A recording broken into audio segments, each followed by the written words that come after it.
Hey, welcome to Speak of the Devil podcast. This is Doyle.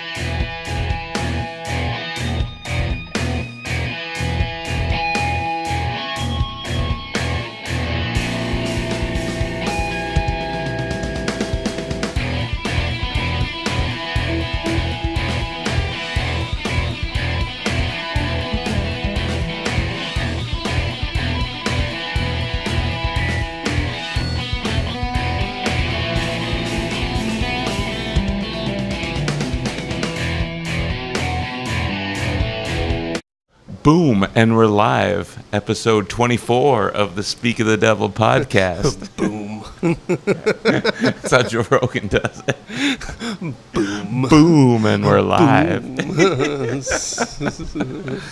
So welcome. This is probably the last time, 2018, that we're going to be able to broadcast in the secondary garage location. Indian summer right now, so it's 85 degrees outside, and we have a little bit of sunlight before we go to daylight savings. So here we go. Last time in the garage until next year. That's right. So we're gonna jump in with music. We got a couple things we're gonna jump in, and since I have the middle part, actually, we're gonna jump in that last week. Godsmack was actually here in Toledo, and Anthony was able to take his son to his first Godsmack experience. What was your experience? Well, it was just awesome in the aspect that, you know, like James said, it was my son's first show, and it was quite the show to be his first show. You know, Godsmack, Shinedown, and the opener was Although I did see he fell asleep and he was a little wore out. He dozed off a little bit, but during Shinedown, not Godsmack. No, he fell asleep after Shinedown, and he missed like the first song or two, but he was wide awake for the drum solo and all that. So he got to hear "Keep Away Voodoo," the drum solo, the new single off of their album, "Bulletproof." Yeah. And that was the deal. I mean, obviously, this tour is following the release of the new album, and you knew that they were going to play most. I mean, I think they played probably about 4, maybe 5 songs off that new album. It's When Legends Rise. When Legends Rise is what they opened up with. And then Bulletproof, Eye of the Storm. And then they play. No, they don't play Eye of the Storm. They play Say My Name. Okay, yep. And that's right, because they ended with I was thinking they ended with it, but they haven't played Eye of the Storm yet. I just love that. That's my favorite track off the album, which is the last album or track, but they haven't played it live. I don't believe. I want to say this was my. Let's see. I saw them at the Sports Arena. I saw them at Seagate. Saw them with you and Detroit with Seven Dust. Yeah. That was honestly probably one of my all-time favorite seeing them. Well, yeah, we were sitting up at the bar and had like the perfect view. Just got to sit there the whole time and just like get like VIP treatment, getting like, you know, drinks and watching them. You know what I think that is though, is that was when we saw that show just about a month after I had my major neck surgery. Yeah. And you know, like the whole way up there, I was like, dude, they got to play Realign. They got to play it, man. It's my song, man. You know? I think, did they? That you remember that? Yeah, they did that night. Yeah. He started playing the few notes to Sick. What is it? Sick of Life.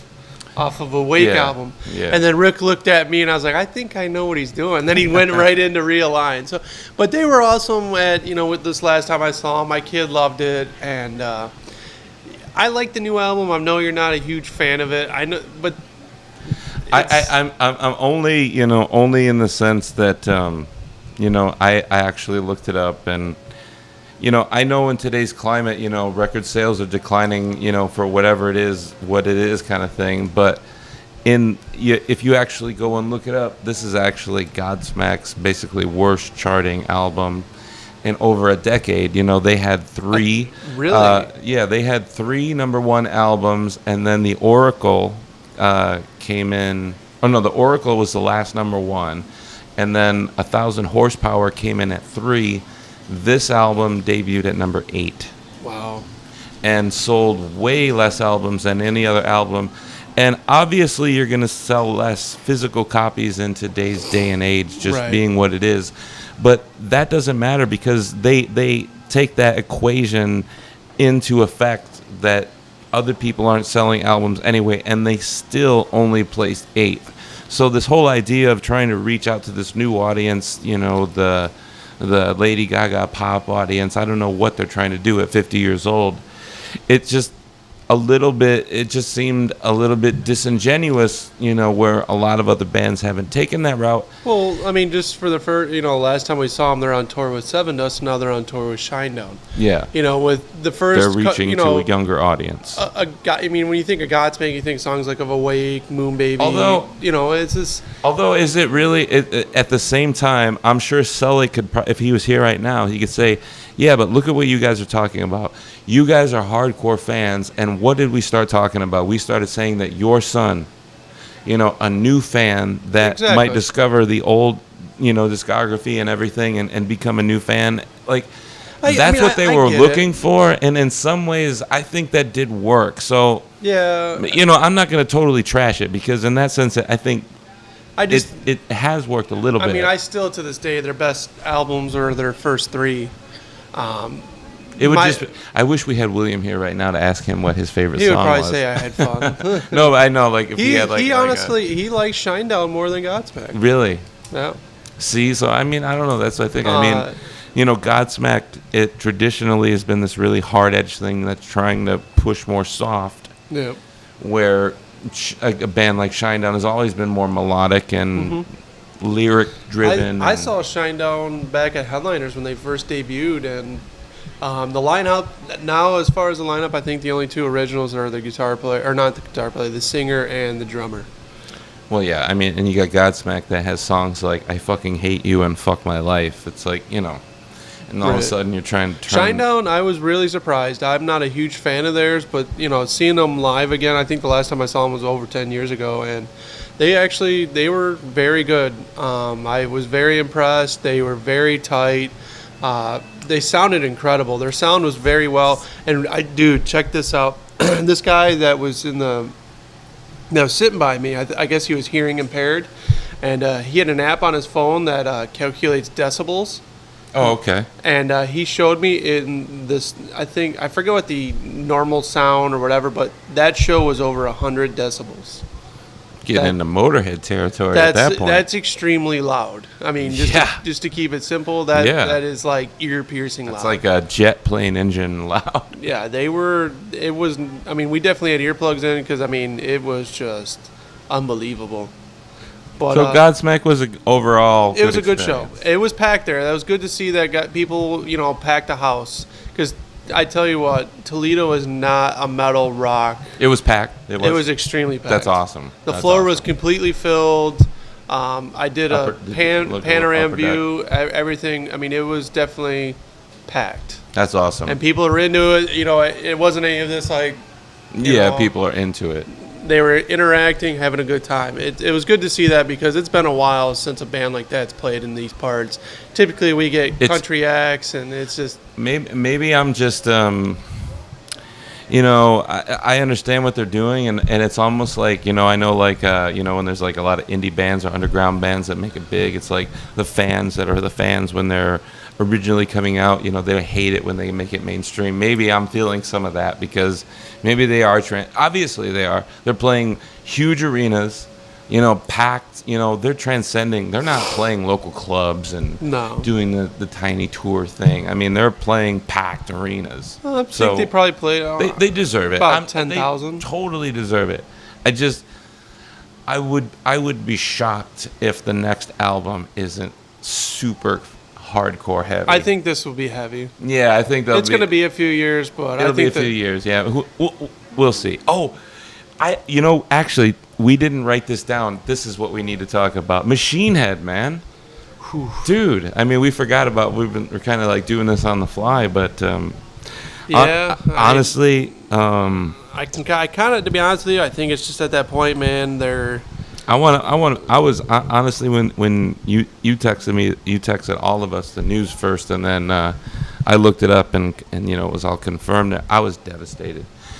Like, it's so silly. Like, I know it's like whatever, but my whole night, that was that same night. Yep. That was the same day that you guys went to Godsmack, and it was just like, that was what I was thinking. It was like, wow, here's Godsmack playing these super arenas. They're still making it. And then Machine Head is done.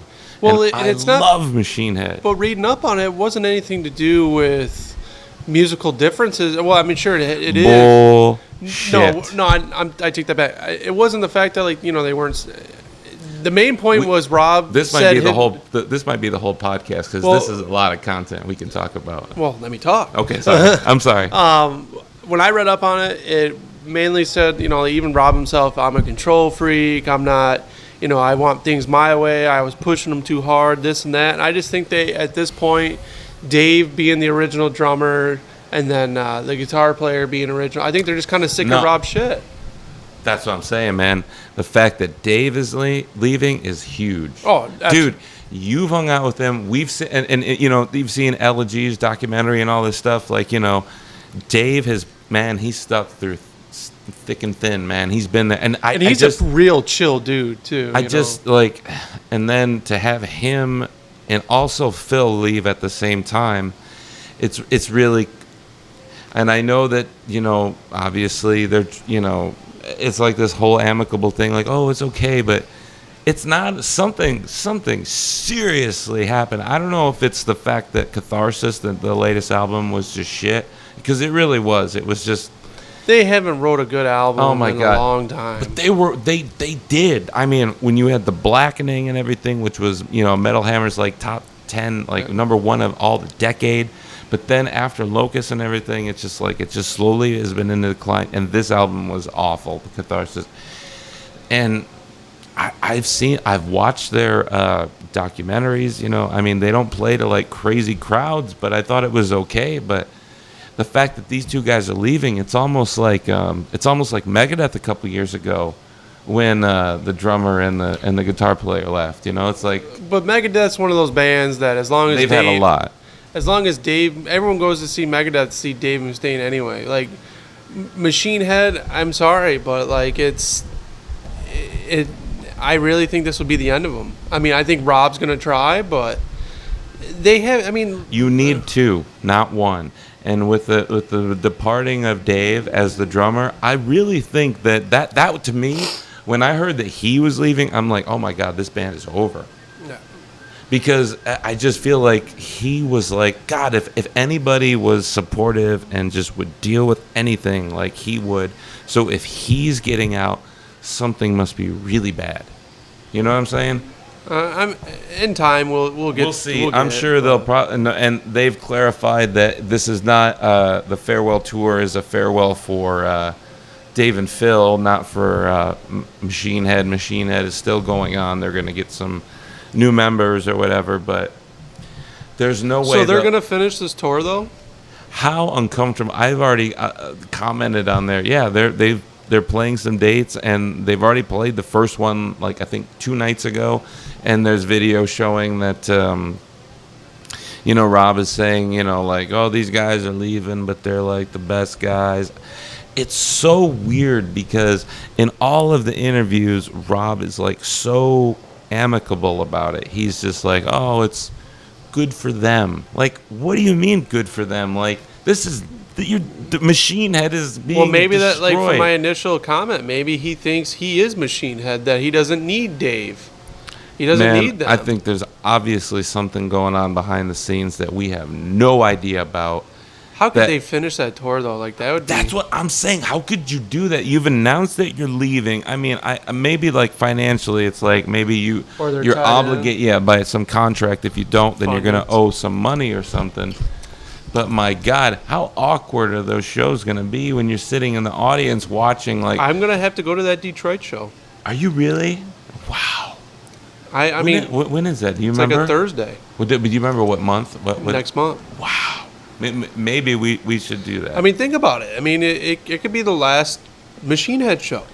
My God. Last time to hear Halo, Imperium. I mean, come on. I mean, it's... Dude, to me, I'm not even trying to, like, pump up a drummer or anything, but Dave, he's the heartbeat, bro.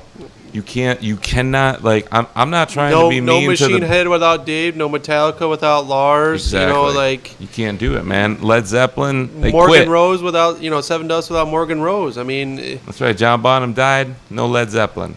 Done. not even his kid can fill his shoes. No. And the idea that I'm sure Rob will try to in some incarnation, but then it becomes this weird thing. Like, remember a few years ago when I saw the Misfits, when it was just Jerry only with like these weird three guys that was like nothing of what the original Misfits was, and it was like, yeah, the Misfits are coming. It's like, yeah, the Misfits are coming. Like, yeah, Machine Head's coming. Well, it's like, I don't want the Machine Head to become that. Well, you've gotten to see 2 out of 3.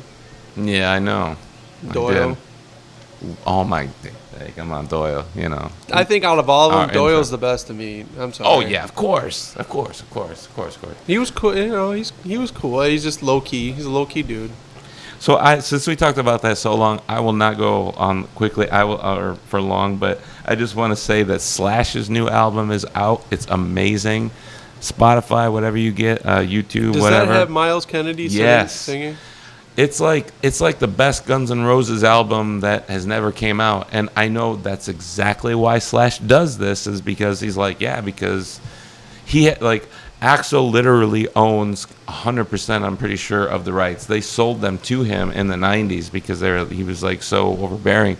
So like, even though like when Guns N' Roses goes out on tour right now, Slash and Duff and everybody, they're hired guns for Axl. So he has control over the album. So that's why Slash albums are still coming out with Miles Kennedy. But this one is great. It is so good. I've been listening to it like every day, all day. I love it. I want to It's say so Miles good. Kennedy came out with an Alter Bridge album not too long ago. Either. He might have. I mean, God. Miles Kennedy. Who can believe it? When we first saw him in Rockstar, the movie or whatever, and he was like, "Oh, I'm Thor, I'm Thunder." I thought that was like just some extra, and I was like, "No, that's like literally going to be the real Rockstar guy. Like he literally has taken over like in real life." So now we will let Anthony talk about Beartooth. Well, there's not a whole lot to say. Just a little bit. Their new album is the #1 rock album going on right now. I discovered these guys through Pandora, actually, about 2-3 years ago. I've always liked them. They're a good band, solid. Their drummer, Connor Dennis, I believe his name is. I follow him on Instagram. He's replied to me a few times, and they're on tour right now on the Disease tour with Sylar. I want to catch them. I've not seen them live, but I've seen some videos, and they definitely put on a great show. And from what I read up on it, the singer pretty much writes everything, including drums. And I think this is their second or third. I could be totally off. Second or third album, something like that. And I like I said, I think they're playing Detroit. I think they got like a Fort Wayne gig, but I'll definitely have to catch them on this tour. They're a great band, and you should check them out. Yeah, I'm sure if you look on Beartooth on YouTube, you'll probably find tons of stuff. So there's one last little funny tidbit. I guess apparently right now overseas in Europe, ICP is on tour with Limp Bizkit, and there is Limp Bizkit just played like Detroit. Yeah. And there's some apparent, like, big beef between the lead singer of ICP. I can't remember which one, the more overweight guy. Mm-hmm. Limp Bizkit was playing like 3 nights ago, and the ICP guy came out like drunk and everything, and he came behind him and ran behind him while Fred was on stage, and he gave him a drop kick, like a WWE drop kick. But he kind of botched it, so he only kind of like barely pushed him, like where Fred was kind of like, what? And then because he did a drop kick, I mean, how a drop kick, you throw your whole body so you fall. Right. So he was on the floor, and then immediately like security was on him, and they didn't know what to do because they're like, wait, that's one of the performers. So then the security guards are fighting with each other because one is like protecting the artist and one is protecting the venue because he doesn't know that it's the artist. So it became this whole thing. We don't know what the beef is, but who's left in Limp Bizkit? Is it just Fred Durst? No, it's the full band, man. Wes Borland too. Wes, the original bass player. John Otto, the drummer. Yeah, the DJ, everybody. Wow, dude, that's why they're in Europe right now. You can't even understand. Like, it's just ridiculous. Like, they do amazing. Full pack crowds. You know, going crazy for every song. I mean, you know, honestly, it's like we just live in America right now. We're in the worst country for our kind of music. Absolutely. We've talked about that multiple times. I mean, if you go to Europe and everything, it's like they just cannot get enough of it.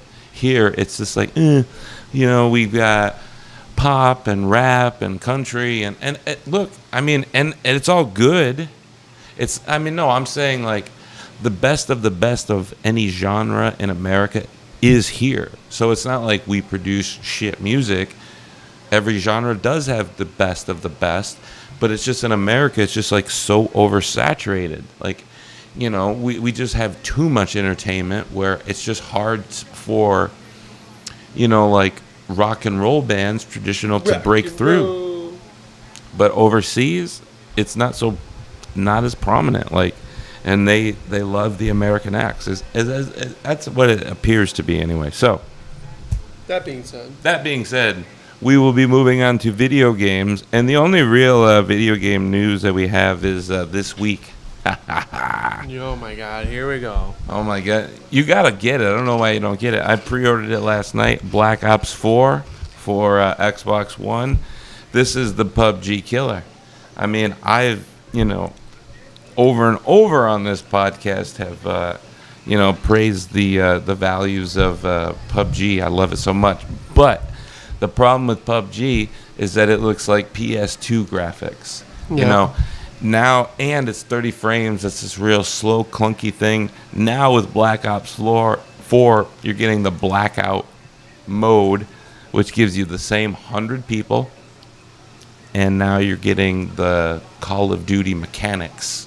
60 frames, all the gunplay, everything that's been refined over the years with Call of Duty, just with the mode. Because, you know, PUBG isn't anything but really just a game mode. You know, obviously with Black Ops 4, there is no story mode. There will be a little bit of story kind of integrated with the zombies mode. Mm-hmm. But, you know, there is no dedicated campaign this time. Get on that Black Ops. We're going to get on that Black Ops, which is famous for I am not getting on that Black Ops. Wrestling, UFC wrestling. So here we go. So moving on to wrestling. As we are recapping, Australia just had the Super Showdown that you can't actually see in frame, but is actually going on up top. And just like the greatest Royal Rumble, nothing, no titles changed hands. Wrestling's gotten boring, dude. It's so boring. They gotta start women's pay-per-views. Okay, that's all I'm gonna say. I swear. Evolution. I'm not gonna... I mean, evolution is one thing. Isn't that kind of sexist, though? No, you know what? Honestly, I don't mind evolution nearly as much as I do these sellout, you know, Saudi Arabia, Australia shows, where they're glorified house shows, you know, that don't have any impact on the story. That's what house shows are. No titles change hand. No. Nothing happens. They just happen to look like a pay-per-view, and they're taking in all this money. And it's like, obviously we all know that wrestling is fake and it's a storyline and everything, but it's still real to me, damn it. But it's this idea that, like, you're just slapping us in the face. Like, we don't care about what even the fake storyline is. We're going to go to Australia. We're going to Saudi Arabia. We're going to go to Russia. Whoever the fuck throws us a ton of money, we're just going to go out there and have some pay-per-view that we're going to throw on at 5 o'clock in the morning, you know, that means nothing. Yep. That it's just weird. It's like, how do you follow the storyline wise? Well, you don't, because they don't do anything. So you just know it's a cash grab. So that's my feeling on it. You know, they've got the crown jewel coming up with Brock Lesnar, you know, challenging Roman Reigns and Strowman. guaranteed Roman Reigns will come out there with the belt because none of these literally pay-per-views, which the other countries are paying for us to view. Baloney. Nothing happens. It's all Nothing. baloney. You know what I say?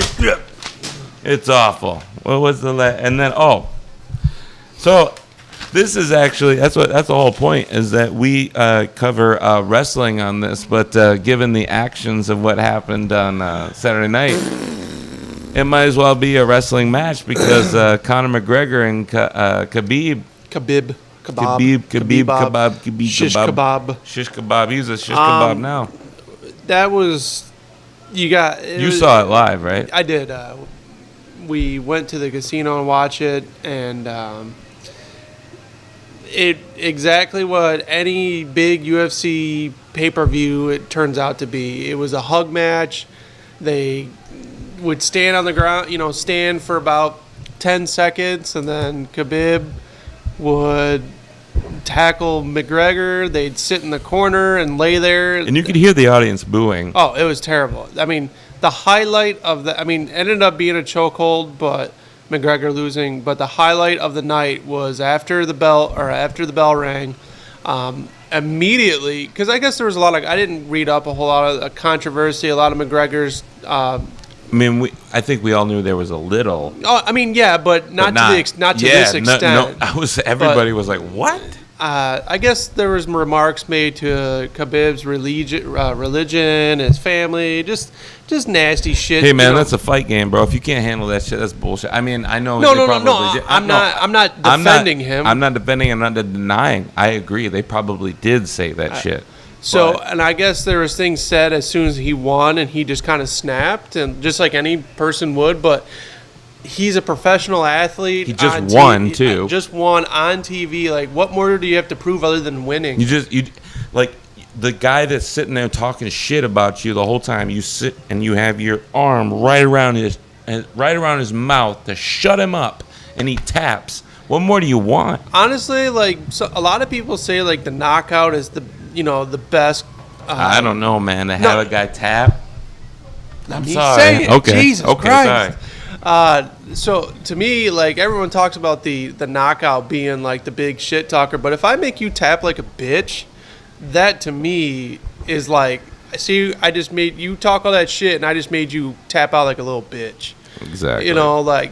And that's exactly what happened to McGregor. And there was no belt raise. There was no hand raise. No. Nothing. There was a fight that broke out. Khabib threw his mouth guard, and he jumped over the who was there?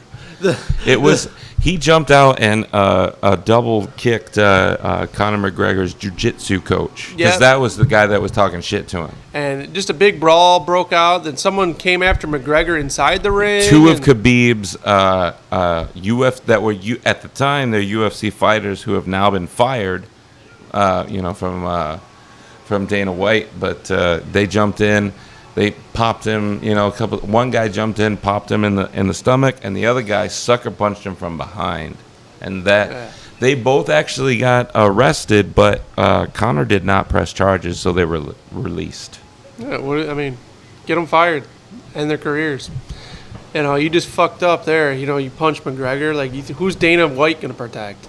So, because Conor kind of kept his cool, his purse has been released to him. Khabib's purse is still being held by the Nevada Athletic Commission pending an investigation. How much did he win for that fight? I'm not exactly sure, but right now they're withholding his purse. They will not give it to him because they're going to figure out what kind of fines. And you have to understand that he's from Russia and he's only here on a visa. And if he gets some criminal charges, he might not be able to come back if the Nevada state Well, between that and then also there's rumors that he's going to get stripped of the belt, and so there's going to be a rematch. I don't think he'll strip him because because of the rematch. I think and it's so funny too because and then it also happened after the belt. Yeah, and if he would have just been cool and calm and just raised his hand and taken the belt, there would be almost no need for a rematch because he was clearly, even if it would have went to a decision, there's no doubt that Khabib was going to win. Well, McGregor is a boxer, and that's all he is. He's a boxer and a shit talker. And his shit talking got to him, though. Well, it's just he has no cardio. A guy takes him down, he's done. But it's almost like he won the battle, but he lost the war, because he won the battle by beating McGregor by tapping him out, but he lost the war by now everyone hates him because he's like, jumping out in the fans and threatening potential fans. It's like, in some ways, it's like that's exactly what McGregor wants. He's like, see, I got in your head and you fell for it. That's why there'll be a rematch. And although Conor's not going to win, he looked terrible. It's all about money with him. I mean, the only round was in the third round where they were kind of standing up and there was a little bit of, kind of boxing. I think, though, Khabib was doing that to just show people, like, fine, I'll stand for him for a minute. And Conor was way better, but then he was like, okay, fine, once I got that, he just, boom, takes him down. And like we mentioned yesterday, with boxing, literally all you have is your record. And anymore, McGregor, I mean, here we are, Khabib is still undefeated. And McGregor, that's like, what, his third loss? It is his third loss, but I will throw this out to you. Did you know who Khabib was before this fight? No. Did you know that he was and now is the most recognized, undefeated, longest stretching UFC champion of all time? No, nobody knew. Why? Because nobody cared. Because everyone cares about him fighting Conor McGregor because he's just like Floyd Mayweather, just like Muhammad Ali, just like Tyson. He's he's got a name. And great on the mic, who can sell a fight. But I mean, to be fair to Conor, though, when he lost, when he got tapped out, he was just sitting there like, I lost, and then I mean, obviously everything. And he took it like a man. He took it like a man, and it's just like. It's almost like at the end, like Conor's kind of like, dude, I was just kidding, right? Like, it's for the promo. Like I was just doing for the promo, and then all of a sudden the other guy, even though he won, he's like, no, I'm mad. It's like, dude, we're done. You won. Enough. Yeah, well, that just comes to show you how thin-skinned he was, And that's the thing. Khabib came back in and he wanted the belt on him, but from the post interview from Dana White, Dana said, I'm not going to put the belt because people are going to start throwing stuff. It's just going to get crazy. Oh, they escorted McGregor out immediately. Yeah. And he literally ruined his biggest fight. He ruined any kind of ceremony, any kind of, congrats, anything. He ruined it. Yep. I mean, if one person fucking rained on his parade, it was himself. He won. It's like, what are you doing? Like, all you got to do is turn around, that guy's talking shit. It's like, I just choked him out. Look, I understand, like, when he threw the mouth guard, fine. Okay, I would be like, okay, and even if he climbed the cage just to go like, hey, yeah. No, but to jump out and literally like endanger fans and the biggest thing, all he had to do was get the belt and then go over there and point to the belt and point to them. Like, it doesn't matter. I'm still the He could have got on the mic and talk shit. Yeah, it was his moment. Actions speak louder. All he had to do is just a speech about actions speak louder than words. You come here and talk shit. I choked him out. That's it. I'm still undefeated, and here's the belt. That's all you got to do. And then he just showed him that he's a chump. And instead, now he looks like the villain. Yeah, he looks like a punk. Which is why we will get a rematch, but it doesn't matter because from what I saw, honestly, Khabib's gonna beat the shit out of Conor because the way his grappling he was just determined. I mean, his grappling is just unparalleled. He wasn't just gonna. He went into that fight. I'm not just gonna beat you. I'm gonna make an example out of you.